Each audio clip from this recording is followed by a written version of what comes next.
Oke, assalamualaikum warahmatullahi wabarakatuh. Selamat pagi semuanya. Perkenalkan, kami dari kelompok 4 akan membahas materi tentang koneksi web API dan parsing JSON dan retrofit yang diberikan oleh dosen pengampu.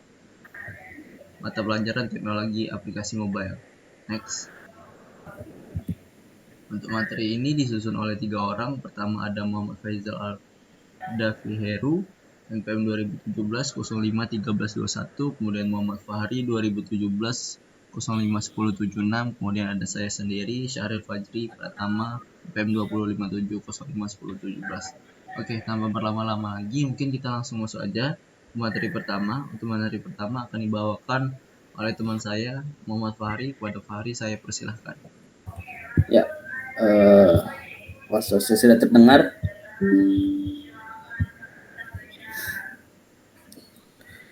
Eh, Apakah saya sudah terdengar?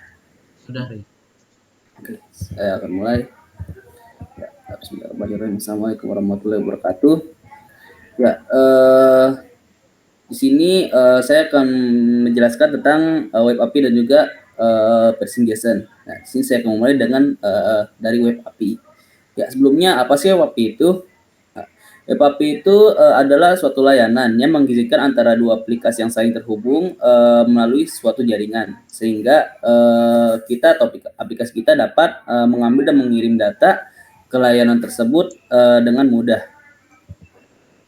Ya, untuk web API sendiri, seperti yang saya bilang tadi, dapat memudahkan kita dalam mengembangkan sebuah aplikasi. Ya, jika dilihat dari satu persatu web API pada tautan yang di samping ini, semuanya hampir memiliki pola yang sama. Hal ini karena terdapat gaya atau aturan standar dalam perancangan web API. Salah satunya itu REST atau kepanjangan dari REST Presentation State Transfer. Yang bisa kita lihat di sini, dari tiga platform ini dia fleksibel untuk mengambil database dia bisa tiga-tiganya, dari mobile, web, dan juga desktop, format JSON maupun XML.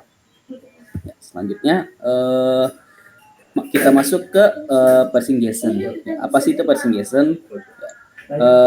Parsing JSON itu jadi itu dia membaca atau mengubah sesuai dengan bahasa pemrograman kita pakai dari web API.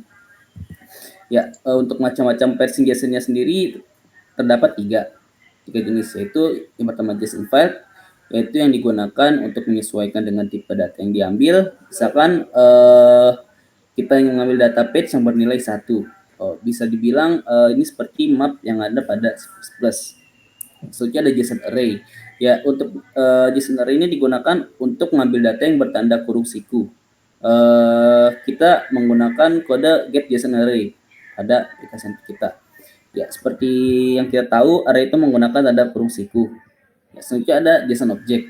JSON object ini digunakan untuk mengambil data yang bertanda kurung kurawal. Ya. Untuk mengatasi kodenya, kita menggunakan get JSON object index. Ya. Perbedaan implementasinya untuk awalnya sebenarnya sama saja, yaitu JSON object. Kita kasih namanya JSON object. Nah, yang di bawahnya ini yang berbeda. Yang pertama ada JSON file, yang mana integer page. JSON di sini kita pakai JSON object titik get integer page. Selanjutnya untuk JSON array di sini kita menggunakan get JSON array. Lalu yang ketiga pada JSON object kita menggunakan kode get JSON object. Ya, selanjutnya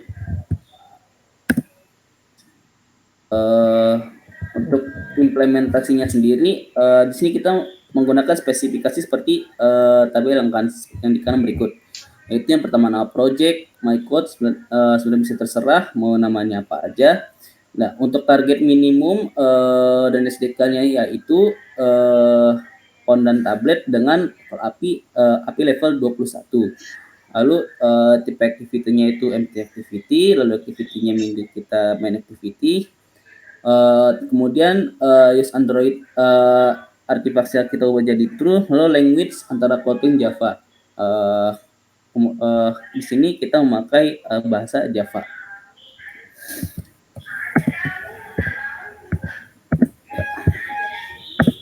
Selanjutnya Ya, untuk yang tahapan implementasi yang kedua, di sini kita menggunakan data API dari https API decoding.dev. Yang mana yang kita gunakan itu ada dua, yaitu random quote, linknya di samping, lalu yang ada list quote, linknya juga di samping. Lalu untuk implementasi yang pertama pada visual pada Android Studio-nya, kita buka build gradle dengan modul app, kemudian kita tambahkan baris berikut, kita tambahkan implementasi di dalamnya pada dependent size. Ya, kemudian kita pilih signal untuk menjalankan implementasinya. Kemudian tahap yang keempat yaitu kita buat XML-nya, yang mana pada XML ini kita menggunakan construct layout yang di dalamnya terdapat text view, lanjut, dan kemudian ada progress bar dan juga button. Seperti kode yang di samping ini. Ya, sehingga hasil desainnya tampak seperti gambar ini. Ya, kemudian tahapan implementasinya kita tambahkan kode string tersebut untuk menginstruksikan stringnya pada XML. Ya, ini merupakan kata-kata yang ada di XML, stringnya kita taruh sini. Kemudian kita buka main activity dan membuat metode dengan nama getRandomQuote. Ya, seperti kode di samping ini. Jadi kita mulai untuk mengimplementasikan loop C untuk mengambil data dari web API sebagai berikut. Kita lihat pada kode di samping ini. Ya, di sini ini merupakan application-nya, contohnya. Ya, karena kita menggunakan koneksi internet, kita perlu menambahkan permission pada Android manifest-nya. Ya, bisa kita di sini use permission Android name dengan nama Android sama dengan android.permission.internet. Yang ini diperlukan untuk koneksi ke internetnya. Ya, seperti ini untuk hasilnya nanti. Ya, kemudian kita lanjut lagi, bagaimana sih jika datanya itu berbentuk JSON array yang isinya tuh banyak data. Ya, di sini kita buat aktivitinya terlebih dahulu. Ya, di sini tentu saja kita memakai bahasa Java. Ya, kemudian untuk XML-nya sendiri, di sini kita menggunakan construct layout untuk buksannya, yang di dalamnya terdapat recycle view dan juga ada process bar. Ya, selanjutnya kita buat layout-nya,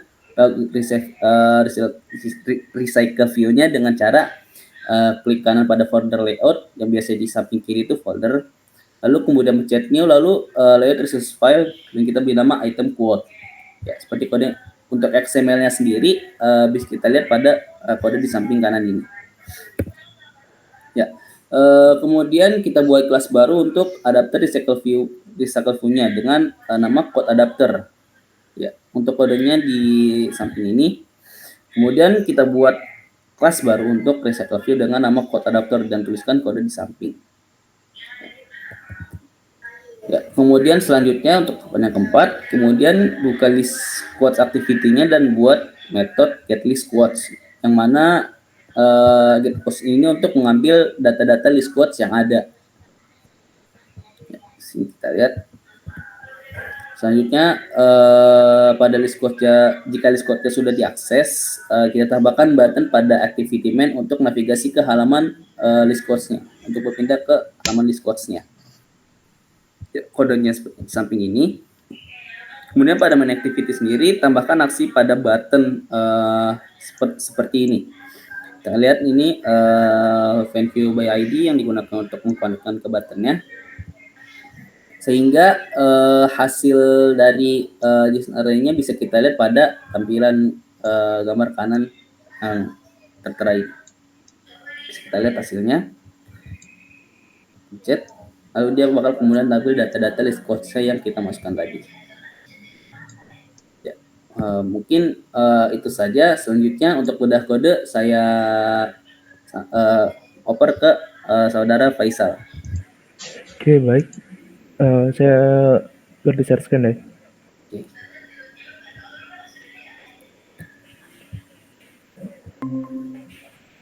Share screen saya sudah terlihat? Sudah, Sal.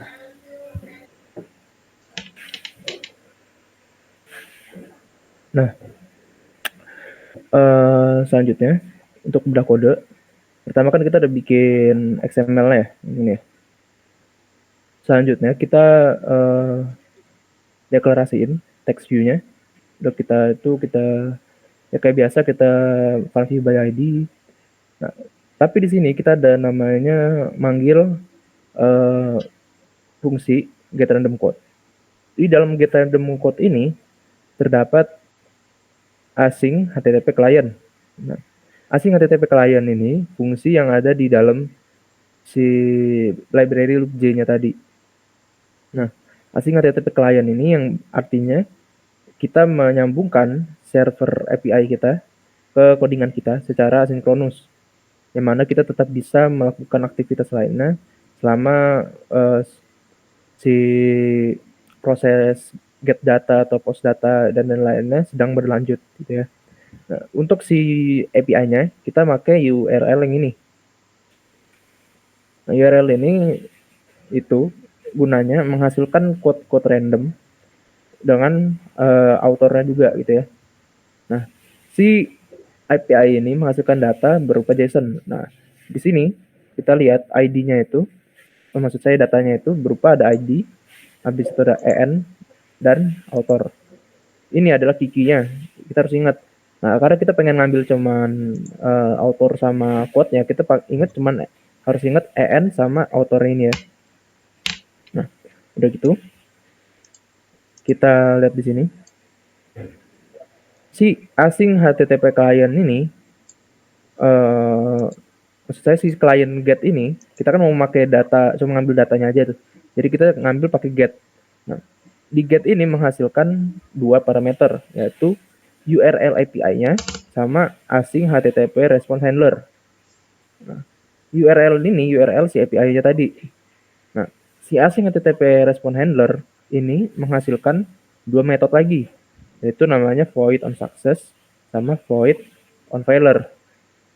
Void on success itu dihasilkan ketika kita sudah berhasil terkoneksi dengan server API-nya. Nah, ketika kita sudah berhasil terkoneksi dengan API-nya, yang kita lakukan di sini untuk codingan ini, pertama progress bar-nya kita jadi invisible supaya kita bisa tidak terhalang oleh bulletin progress bar-nya. Lalu kita buat logd. Logd ini adalah sintak untuk menunjukkan data-data yang lewat di codingan lewat loket. Nah, sini. Nah, kalau ada data yang tidak terlihat atau datanya nggak masuk, jadi kita bisa ngelihat itu di loketnya. Nah, sesudah kita bikin loketnya, kita bikin try and catch. Di try and catch ini, di try-nya, kita ngebuat response objeknya atau JSON object dengan nama response object, parameternya result atau datanya tadi ya. Nah, si JSON object ini kan masih berupa data kayak gini ya. Nah, kita pengen ngambil kan cuman si author sama EN-nya atau quote-nya. Jadi kita quote-nya kita masukin ke dalam string juga. Nah, kita masukin namanya pakai string quote. Kita panggil response object-nya, kita get string. Nah, namanya kita pakai EN. Ini harus sama dengan si key-nya yang di sini. EN. Nah, lalu author juga sama, kita gituin. Sesudah kita ambil datanya, kita masukkan ke dalam TV code-nya atau di sini nih. Sini. Kita masukin dalam sini ya, TV code. Nah, kita masukin, kita set text. Nah, kalau dia berhasil, dia akan ngelakuin ini. Sedangkan kalau dia nggak berhasil, dia akan nge-catch error-nya dan nge-pop up those. Sedangkan on failure ini terjadi kalau kita gagal terkoneksi dengan server API-nya. Yang terjadi kalau kita gagal di codingan ini, pertama kayak tadi kita progress bar-nya kita set invisible atau nggak kelihatan, lalu kita ganti tampilannya dengan errornya. Kalau misalkan error 401 itu biasanya bad request, 403 forbidden atau dia butuh authority lainnya untuk mengakses data itu. Lalu kalau case 404 biasanya dia tidak ada datanya. Nah, kalau dia bukan antara tiga ini, dia akan memberikan si status code-nya apa gitu ya, error rate apa gitu secara default. Nah, udah kita bikin si get random code, di sini kan kita cuma bisa menghasilkan code-code random gitu ya. Nah, kita pengen juga nih kalau dia dipencet gini, dia menghasilkan banyak susunan-susunan dari code-code ini ya. Nah, untuk melakukan itu kita pertama bikin button-nya dulu tadi ya. Nah, udah kita bikin button-nya, kita masuk ke list code activity. Di list code activity ini mirip-mirip. Jangan lupa juga kita bikin intentnya ya, yang untuk pindah activity. Nah, lalu kita bikin list code activity-nya, kita deklarasiin list code bar sama progress bar-nya. Nah, di sini kita bikin juga seperti di get random code, kita bikin namanya get list code. Sama ada async HTTP client, bedanya di sini kita menggunakan namanya array list karena kita pengen menghasilkan si nah di sini kita menghasilkan dengan recycler view si list code-nya ya. Jadi kita gunakan si array list-nya. Kita gunakan array list untuk menampung data-data dari si API yang ini. API yang ini datanya itu berupa kayak gini nih. Nah, kan banyak nih, gak mungkin kita tulis satu-satu. Jadi kita pakai array list yang tadi untuk nampung. Nah, kita bikin logd-nya juga, lalu kita di try and catch. Di sini ada sedikit perbedaan, yaitu kita pakai JSON array. Karena kan kita pengen masukin ke array list, jadi kita datanya kita berupain ke JSON array. Nah, dan masuk ke JSON array, nah kita ngebuat objeknya lagi. Kita buat objeknya dengan for loop. Karena kan objeknya banyak tuh. Kita mulai dari objek ke 0 sampai objek terakhir. Nah, kita buat JSON objek, JSON array, get JSON object ke i. Nah, lalu udah keambil si objeknya, kita bikin kayak tadi. Kita masukin ke dalam string quote dan author. Udah kita bikin string quote dan author, kita bikin formatnya kayak gini. Lalu udah kita ambil data-datanya, kita masukkan ke dalam si recycler view-nya ini, yang di quote adapter ini ya. Nah, kita bikin di sini. Kita set adapter. Nah, untuk si unveiler-nya, ini sama aja kayak di get random code. Perbedaannya tidak ada. Kalau untuk unveiler cuma adanya di onSuccess-nya. Itu aja untuk implementasi web API-nya. Saya berikan lagi ke presentator. Oke, mungkin saya screen-nya lagi.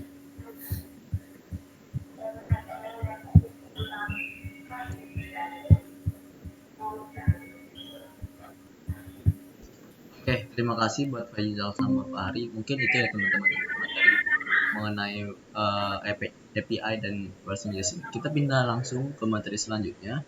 Mungkin kita bisa ke PPT lagi. Nah, materi selanjutnya adalah retrofit. Untuk retrofit sendiri, ini akan saya sampaikan karena ini bagian saya. Sebenarnya kita bahas sedikit tentang retrofit. Sebenarnya retrofit itu. Retrofit itu library teman-teman.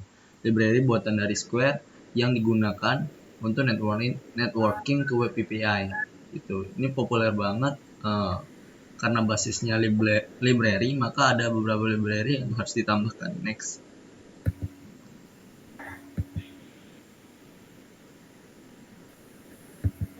Nah, di sini kalau teman-teman lihat di situ ada sebelumnya Ri. Nah, di sini ada converter, library converter itu ada JSON. Karena untuk retrofit ini alih-alih dia manual teman-teman, dia dilakukannya secara otomatis gitu dengan hanya menambahkan annotation pada kelas model. Sebenarnya banyak converter lain seperti Moshi, Jackson dan lain sebagainya, tapi kita menggunakan JSON di sini. Nah, jadi saya sempat singgung soal metode dan annotation pada retrofit. Ini bisa kita bedah dari sini ya. Di sini kalau teman-teman lihat itu ada headers.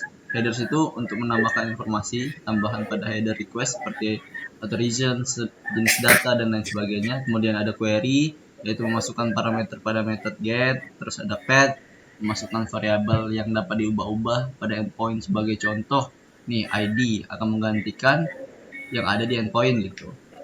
Terus ada form URL encode, yaitu menandai fungsi pada fungsi post sebagai form URL encoded. Terus ada fill, memasukkan parameter pada method post. Ada multipart, menandai sebuah fungsi bahwa ia merupakan multipart. Kemudian ada part, mengirimkan file dengan cara multipart. Kemudian ada part map, yaitu mengirimkan data lain selain file pada multipart. Jadi itu teman-teman ada di Retrofit method dan annotation-nya. Oke, next Fari.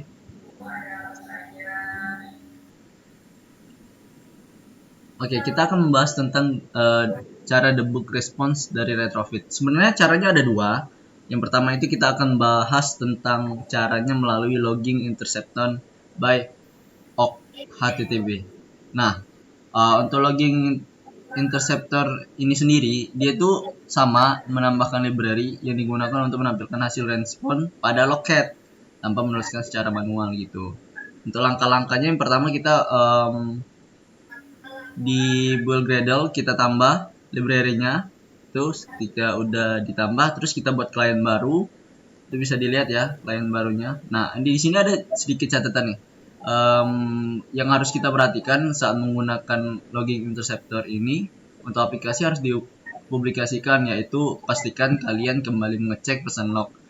Itu hanya tampil pada metode debug karena informasinya sensitif kan, jadi mudah dilihat di jendela log chat, dan ini membuat penerapan security menyebabkan vulnerability di mana data yang berarti dapat dimanfaatkan oleh pihak yang tidak bertanggung jawab. Tuh. Ketika request ini udah dijalankan teman-teman, maka akan muncul hasil seperti berikut. Next, Ri. Nah, bisa dilihat ya dari semua respon body itu dapat yang tampil di loket itu mencarinya cukup pakai kata kunci OKHTTP. Itu untuk metode pertama tentang logging interceptor by OKHTTP. Itu kita pindah ke metode selanjutnya. Next, Ri. Yaitu ada metode Chakr. Jadi beda dengan library sebelumnya, Chakr ini justru dapat menampilkan hasil respons langsung pada device tanpa harus melihat loket, teman-teman. Nah, metode pertamanya tetap sama, kita tambahin dulu library Chakr version implementation. Terus untuk implementasinya cukup menambahkan Chakr interceptor, teman-teman, seperti yang dilihat di share screen. Kita menambahkan itu saja. Kemudian next. Nah, sebelumnya Bi. Hasilnya dapat dilihat di sebelah kanan itu ya teman-teman. Itu untuk metode Chakr. Next. Oke, kita langsung aja implementasi networking dengan retrofit. Pertama kita itu buat project baru di Android Studio dengan kriteria seperti ini. Namanya, saya sarankan restaurant review sih. Untuk target SDK-nya API level 21. Nah, untuk language-nya disarankan Kotlin atau Java. Dan use Android X artifact-nya di true kan. Next. Nah, kalau udah teman-teman diminta untuk kondisikan activity main.xml seperti yang tertera di PPT. Oke, next. Ini cukup panjang teman-teman. Next. Text view-nya seperti ini, text line, terus ada next.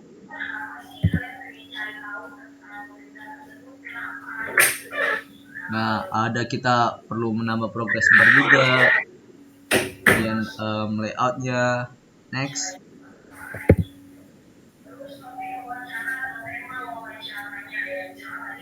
Ini sama, masih di activity main.xml juga teman-teman. Next.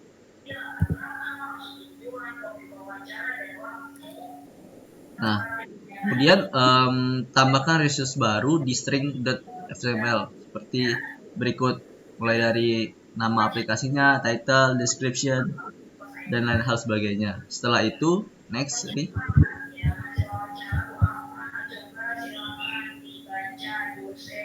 Nah, kemudian kita perlu menghubungkan data nih dari API yang kita gunakan itu dari HTTP restoran. Kita ambil dari decoding.dev.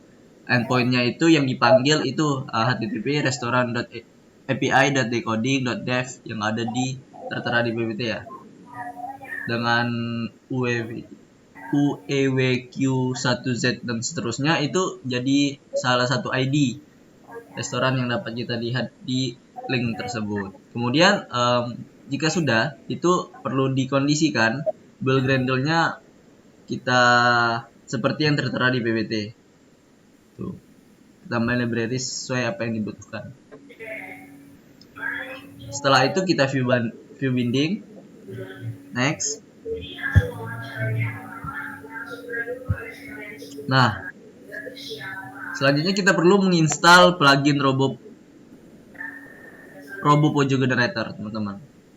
Installnya cukup mudah sih, di settings, new, plugin, terus cari Robo Pojo Generator. Kemudian diinstal, next. Setelah diinstal, dia kalian harus buat Pojo from JSON yang baru. Nah, kemudian JSON-nya dikondisikan seperti yang tertera pada PPT. Review-nya ini. Next.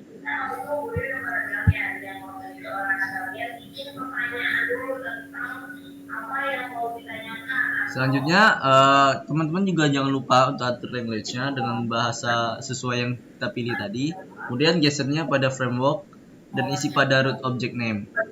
Yang pertama itu dengan restore response, lalu klik generate, maka akan tercipta beberapa kelas yang seperti yang tertera di PPT. Oke, next.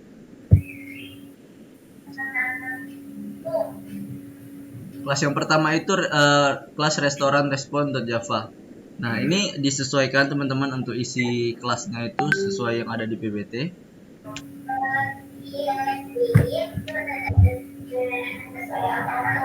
Oke, next.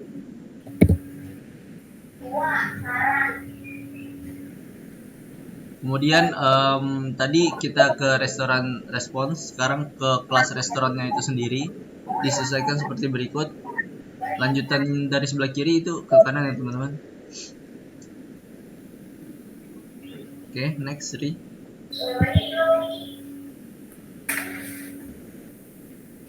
Nah, kemudian untuk di customer review.java juga disesuaikan. Ada kita tambah price name beberapa seperti name, review, dan lain hal sebagainya. Terus kita inisiasi date juga. Next. Nah, kemudian kita buat Kotlin karena ini menggunakan Java ya, kita buat Java class beri nama API service. Jika sudah, API service-nya itu disesuaikan dengan yang ada di PPT teman-teman. Next.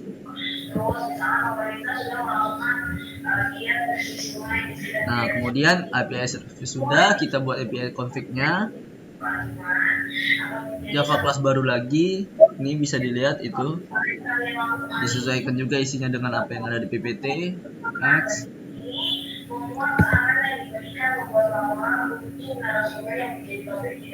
Kemudian kita perlu membuat layout resource file, namanya item_review.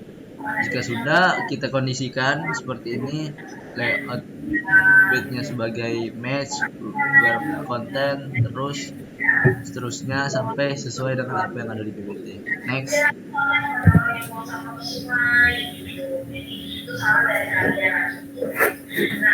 Nah, kemudian kita perlu membuat kelas baru untuk adapter cycle view-nya dengan nama tentu review adapter. Jika sudah, untuk review adapternya juga disesuaikan dengan apa yang ada di PPT. Sudah, habis itu next.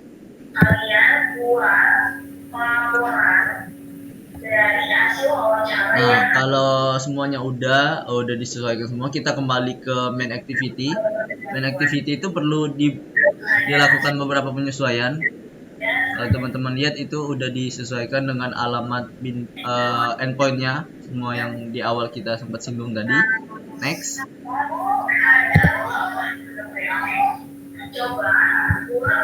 Masih di main activity, ini beberapa hal yang harus disesuaikan di main activity. Next.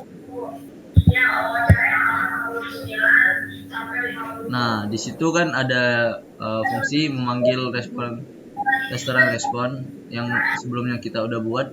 Ini dipanggil masih di main activity, teman-teman. Next. Ya, selanjutnya ini masih juga di main activity. Perlu dilakukan beberapa penyesuaian di main activity ini. Next.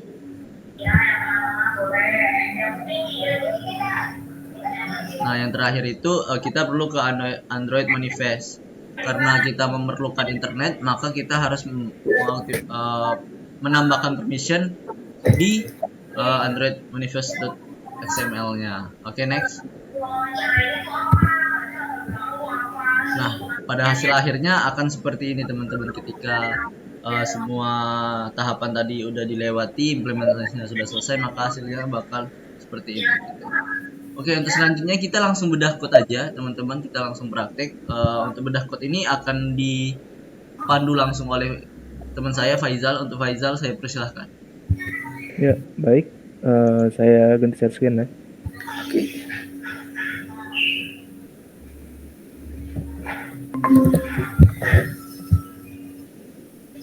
Udah ada share screen ya? Sudah dah. Oke. Jadi kita tadi pakai retrofit. Nah, pakai retrofit tadi kita pertama kali harus pakai ngebuat si XML-nya ya. Kita buat XML yang ini. Sama kita buat XML yang ini, recycler view-nya. Kita bikin di item review ini. Nah, ini. Nah, udah kita buat. Kita lihat nih di main activity ini. Kita kan pengen ngebuat yang namanya si fungsi post lalu dan fungsi find restoran ini. Fungsi post sama find restoran ini menggunakan dia menggunakan post dan get ya. Nah, di sini kita diatur di dalam API config ini ya. Nah, API service di mana dia mengatur interface untuk dua endpoint yaitu post dan get. Nah, sebelum kita masuk sini, kita mau lihat dulu nih. Kita kan tadi pakai dari base pakai robo. Nah, robo itu menghasilkan 3 kelas ini. Restoran respon sama mana tadi? Sama mana? Nah, sama ini nih. Sama date review item ini. Sama customer review. Nah, 3 item ini fungsinya, 3 kelas ini fungsinya menampung data-data yang ada di dalam API-nya tadi. Kalau kita mau lihat API-nya, nah ini API-nya. Ini kan ada namanya name, lalu dia ada mana tadi? Ya banyak, ada restoran, ada customer review gitu-gitu ya. Nah, ini kan ada customer review, ada mana tadi? Ada ya di sinilah pokoknya banyak ya. Nah, ini diwakilkan di masing-masing kelas. Nah, mana tadi? Nah, sini. Masing-masing kelas. Restoran dia diwakilkan oleh public class restoran. Lalu restoran respon diwakilkan oleh restoran respon. Dan customer review diwakilkan customer review. Ya. Nah, sesudah kita buat 3 item ini, kita kan lihat nih, di robo itu udah langsung otomatis ngebuat kayak gini. Nah, ini apa? Ini namanya dia mendeklarasikan si item date ini yang ada kita pakai sebelumnya kan, kalau tadi kan quote itu pakai n ya. Kalau ini pakai date, ini dia tanggal gitu, tanggal reviewnya gitu. Sudah itu dia dilakukan ke semua item-item yang ada di dalam customer review item. seperti di reviewnya sama namanya yang review. Nah, udah itu kita ngebuat suatu tiga public string get date, get review, get name ini yang return date sama review name-nya untuk kita pakai di main activity-nya gitu ya. Nah, ini kita terapkan ke dua kelas lainnya. Tuh. Nah, udah kita bikin kayak gini, kita lihat di API config. API config ini gunanya untuk ngebuat konfigurasi API-nya. Kita kan kalau sebelumnya di dalam web API ini, kita kita konfigurasi si async HTTP handler lain-lain ini di main activity-nya. Ini sebenarnya bukan suatu kode yang bagus, karena kan kalau kita mau pakai terus-terusan, kita tulis ulang tuh. Nah, untuk kode yang bagus itu kan kode yang tidak menulis ulang kode sebelumnya gitu, tapi hanya memakai fungsi untuk menulis ulangnya gitu kan ya. Oleh karena itu kita di retrofit ini sangat terbantu karena bisa melakukan hal itu gitu ya. Nah, dengan menggunakan API config, kita buat API config, lalu kita publish static API service get API service. Nah, API service ini apa? Ini yang tadi kita di sini kita mewakilkan dua endpoint-nya, yaitu get sama postnya gitu ya. Jadi nggak perlu tulis gitu get sama postnya. Kayak tadi gak usah tulis ulang gitu kan. Nah, jadi kita cuma tulis get API service saja gitu. Nah, jadi cuma tulis sekali bisa mewakilkan dua endpoint gitu. Nah, udah gitu, udah kita bikin API config, kita ke API service ini. Kita lihat tadi. Nah, di API service ini kan yang get itu untuk nge-get restorannya. Yang kita lihat tadi di sini. Mana di main activity. Kita pengen nge-get restoran, define restoran.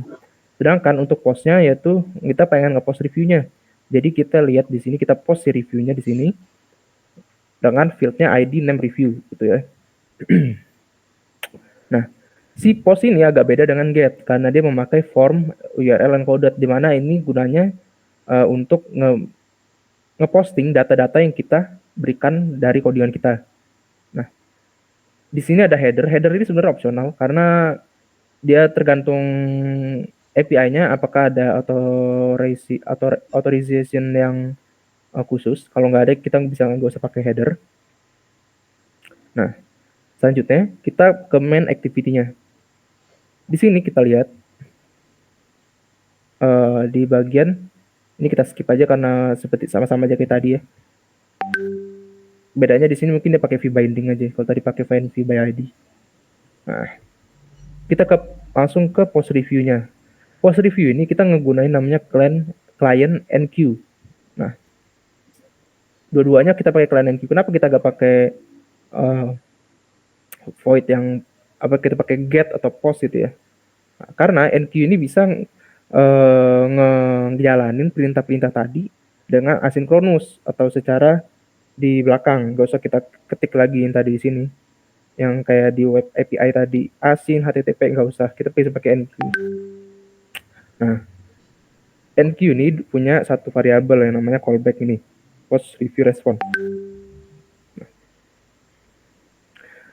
si enqueue ini dia bisa ngebuat dua metode, yaitu on response dan on failure. Sama aja kayak tadi. On response ini kita lihat kalau dia responnya is successful dan di dalam bodinya ini tempat datanya ya. Di tempat datanya tidak terdapat data yang pengen kita tunjukkan. Nah, dia akan ngeset review datanya di sini ya. Nah, udah kita set review datanya. Kalau nggak ada, kita masuk ke dalam else-nya, yaitu kalau si respon bodinya ada data, cuman dia not successful gitu ya. Dia yang masuk ke on failure gitu ya. Ini sama aja yang kayak tadi. Mirip-mirip juga. Cuma bedanya kalau dia cuma nunjukin doang gitu ya. Dia langsung ngeset aja gitu. Nah, udah kita lihat di sini, kita kan tadi make namanya recycle review ya. Nah, itu disetel di set review data yang ini nih. Pakai review adapter. Untuk gambar tadi kita setel di sini di set restoran data. Oh iya, tadi kita kan pakai set restoran data dan set review data. Ini tadi eh ini itu kita atur parsingnya sedikit berbeda. Karena kalau parsingnya di dalam web API yang tadi itu kita ngegunain yang ini ya, JSON object ini. Sedangkan kalau si retrofit yang ini kita make yang di dalam si API service ini sama API config. Nah, kita make yang namanya nih add converter factory create. Berdasarkan base URL yang ini kita atur dan sesuai dengan data yang kita serialized naiknya di sini gitu. Untuk implementasi, mungkin itu aja yang bisa saya sampaikan. Setelah implementasi, ada namanya sesi kita tadi studi kasus. Untuk studi kasus, saya udah ngebuat berdasarkan materi itu ngebuat dua program atau project. Yang pertama, mana ya? Nah, studi kasus API yang ini.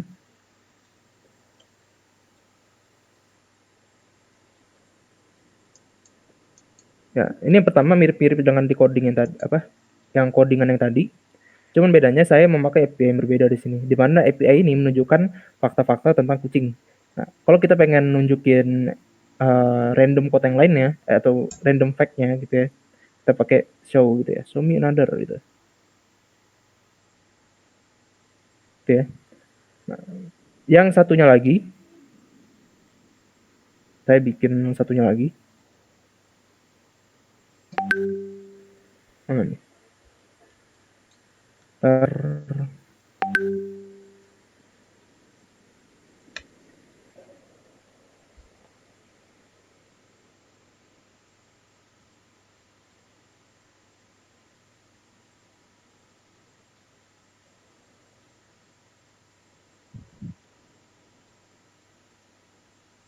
Nah, di sini saya ngebuat API yang aplikasi berdasarkan API yang bisa mencari tahu gitu nama kalian itu laki apa cowok gitu kemungkinannya. Misalkan saya cari nama Davi gitu ya, kita kirim data. Nah, di sini pertama ada namanya Davi yang kita masukkan tadi. Nah, di sini ada kemungkinan terbesarnya itu male, dia 0,87% gitu. Dari 2.707 data yang diterima. Kita cari lagi misalkan namanya siapa ya? Perempuan Ayla misalkan. Ayla ini kemungkinan terbesarnya female dengan 0,98% kemungkinannya. Ya dengan data sebanyak 1.607 gitu ya. Kita tes lagi misalkan Syahril. Nah, Syahril kemungkinan besar dia male dengan 0,97% kemungkinan benarnya, yaitu ada 118 data yang diterima. Nah, ini API yang saya pakai itu dari mana ya? Mana tadi ya? Lupa saya di mana kalau nggak salah. Nah, ini di sini. Ini API yang tadi saya pakai gitu ya.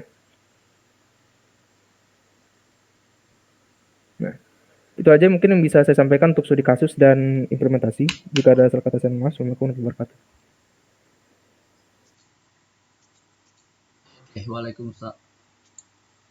Waalaikumsalam. Terima kasih Faizal dan Fahri. Jadi teman-teman mungkin itu keseluruhan materi yang dapat kami sampaikan. Kami sadar betul atas segala kekurangan yang mungkin disampaikan sebelumnya. Oleh karena itu lebih dan kurangnya saya mohon maaf mewakili teman-teman yang lainnya. Saya akhiri. Wabillahi taufiq hidayah. Wassalamualaikum warahmatullahi wabarakatuh. Waalaikumsalam warahmatullahi wabarakatuh.